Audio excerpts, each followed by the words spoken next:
जंग को छोड़ दें तो इतिहास में ऐसे बेहद कम मौके आए हैं जब कोई लाश किसी के लिए प्रेरणा बनी हो, किसी के लिए उत्साह का जरिया।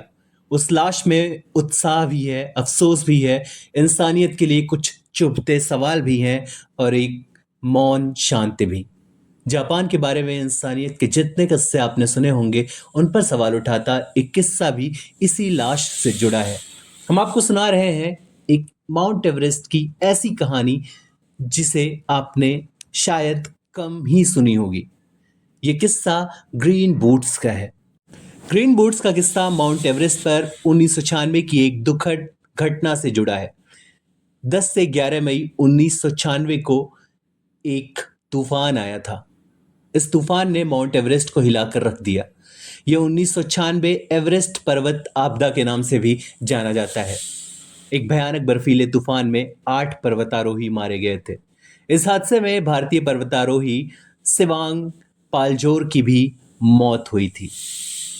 उन्हीं की लाश को दुनिया ग्रीन बूट्स के नाम से जानती है। क्यों जानती है, इसका भी किस्सा बेहद दिलचस्प है। ग्रीन बूट्स और Siwang Paljor Indo Tibet border police के जवान थे। 1996 में वह अपने दो साथियों सेवांग मानला और दोरजे मोरुप के साथ एवरेस्ट की चढ़ाई कर रहे थे। 10 मई को वे उत्तरी मार्ग से शिखर की ओर बढ़ रहे थे, लेकिन एक भीषण तूफान में फंस गए।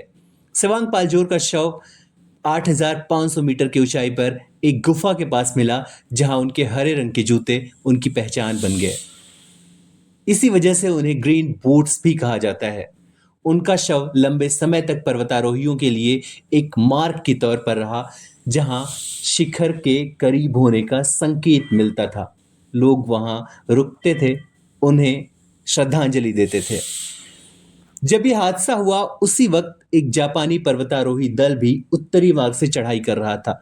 वे सेवांग पलजोर और उनके साथियों के पास से गुजरे, लेकिन उन्होंने मदद नहीं की।